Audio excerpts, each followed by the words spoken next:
Hello my friends, I hope you are doing fantastic. I am just days away from announcing this company to you and I'm really excited about it. I'll stop talking about it because I know it gets annoying when I just keep mentioning it but not really actually telling you about it. We're really close. So first off, that's awesome. I can't wait. Good morning, Mindy. Good morning. Good morning.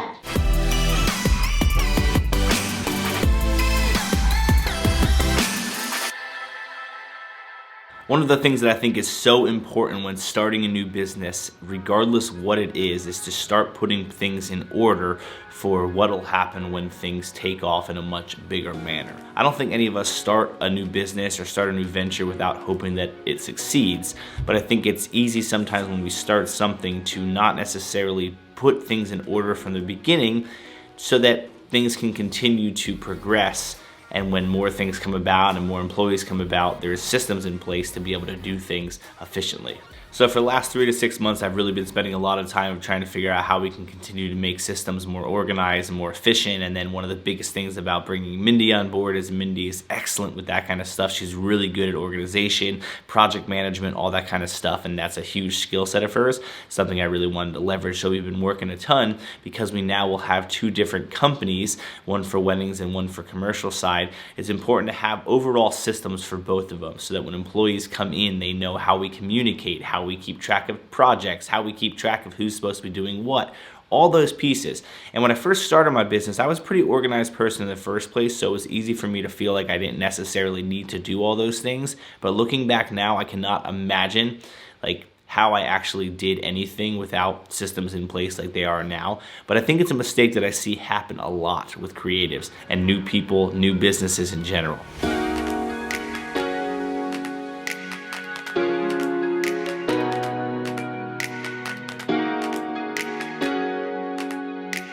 It's pretty common when I see people starting a new business and they're a one-man shop and maybe a one-man shop for a couple of years that they don't necessarily have things in place like client management software and like tasks and keeping tabs of what they're supposed to be doing. They kind of do things in whatever way works best for them at the time. So when I started, I used to use Evernote, I'd use Apple Notes and different things. And for the most part, I think I was pretty organized for using those systems. But now looking at how I do things has just changed so much that I look back and don't know how I managed it. If I could go back from the beginning, it would have been to start from the beginning with putting all those things in place to be efficient so that when more people came on and more work started to come, I had systems in place already that I could train people on and explain how we do things.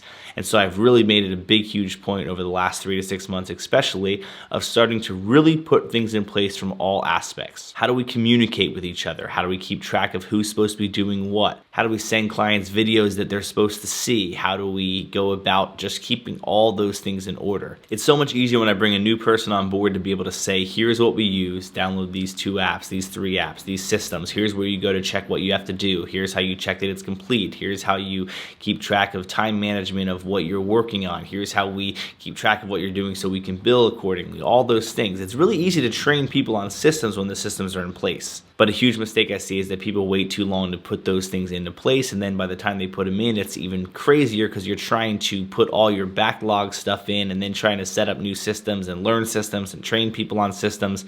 It's much easier if you just start from the beginning. I would love to go back to when I first started and use client management software from day one because it would have been a lot easier to set it up from day one than it was months later, years later when I actually started using it. That's kind of what we're going through right now, are systems. How do we do things efficiently and how do we train people that come on board to continue to follow the processes that we have in place. I'm definitely going to be putting together a video in the next maybe month or so after we get kind of everything going and all our new systems are in place and things are working to be able to share with you that whole system. What software do we use? How do we manage all those things? Who's in charge of managing those things? Because I feel like that will be really helpful to you. So be on the lookout for that video. I think that it will be something that would be beneficial if you are new in business or maybe you're already a small business doing well, but you don't have things in place.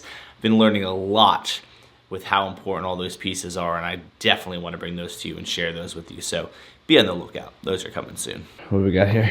All right, so we have a website loop video that we're going to play.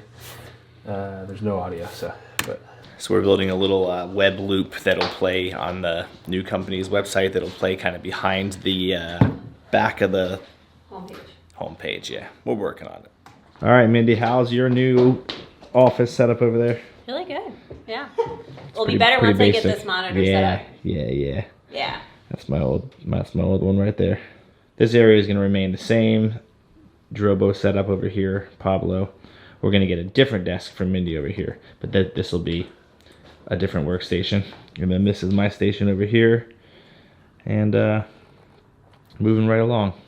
A lot of my initial setup with this office was obviously designed for like me, but it works now much better having a lot of other people in here. And luckily, because I liked this space, and the reason I got this office in the first place was because it had lots of space for expandability, including even more area downstairs if I decide to do more with that. So I'm really excited about it, but got to change some things around, got to make it work. There's a lot of things we wanted to do in this office that were like more comfortable, but it's not really something we'd actually use. And if you have couches and some sort of setup like I thought about, the problem with that is couches make you lazy. And I'm not about laziness around here, so we don't need to take naps. We can sleep when we die. And in related news, time to edit some audio. My favorite place to be. Also, I forgot to mention, I got some new headphones again. I've been wanting to get new headphones again because the ones I've had have been falling apart. I've been using them forever. So I decided to go with my Focals again that I used to use. I love these headphones. Super accurate. They sound amazing. They're just great. I'm overdue on like a tutorial and kind of deep dive discussion into audio, but here's one tip I can give you right now that I think would hopefully be a little bit beneficial to you. It's really important, whether you actually know audio or not, to have a pair of headphones that is accurate. And here's what that really means in a nutshell. Every manufacturer of headphones, they hype frequencies, meaning they will make certain ones sound very low end and bassy, like Beats by Dr. Dre are very, very bassy sounding headphones because they're designed to be for a genre of music like R&B and rap and stuff, because that's obviously who made the headphones in the first place. So they're naturally going to sound very bassy. If you get even the everyday Apple headphones, they're pretty normal to what people are used to hearing, but even they do certain things in their frequencies that's not necessarily natural. So what I mean by natural is there are headphones that are designed as what are called reference headphones, and there are certain headphones that are just more of a natural flat response. It's important to mix your final audio, even if you don't know EQ, your actual mix of like voice to music and all that. It's important to have accurate headphones, because what happens is if you are mixing something in video especially that has music happening and voice happening in the frequency that those things exist in, if you have headphones that are very, very bassy, what ends up happening is that you may think that the volume is louder than it actually is, so you'll bring the volume on the track down. But then what happens is when you listen to that on something else that does not have that same bassiness like your headphones did, well, now you've removed volume that actually didn't exist. It only existed to your actual listening of it. So there's two things I recommend. The first thing being, if you can, get yourself a pair of really accurate headphones so that you can really make sure that you're not like lowering volumes that don't need to be.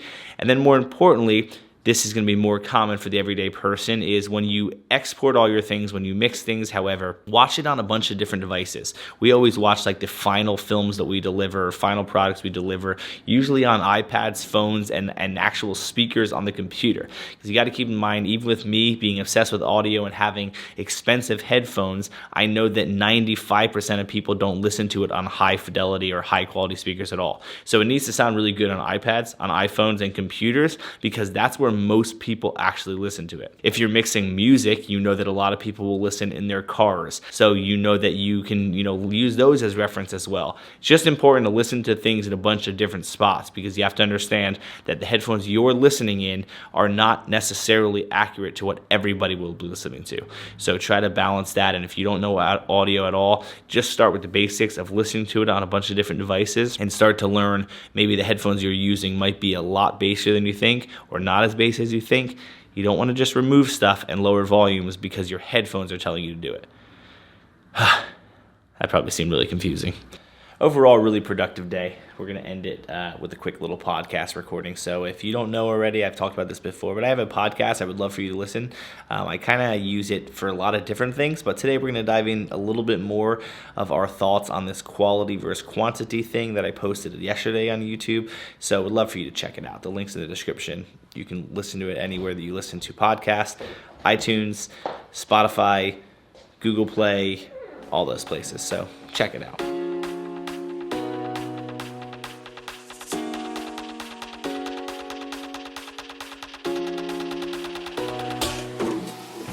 That's gonna do it for the vlog. Hopefully this was somewhat valuable to you. Talked about a lot of different things today. Hopefully you've realized by now that my vlogs can tend to be that way, all over the place, which is why I always encourage you, if you can, not a shameless plug to watch every video I create, but the whole point being, sometimes titles don't necessarily reflect like all the things that I kind of touch on, and because I just kind of document in real time, sometimes it's hard for me to actually tell you what the video is about. So if you pulled a nugget out of here that you weren't expecting, that was somewhat valuable to you, comment below, because it'll help other people to see, wow, that was actually in this vlog, I didn't realize it. That'd be a fun way to interact with you. Tell me one nugget you pulled out. Comment below so I can respond back to you.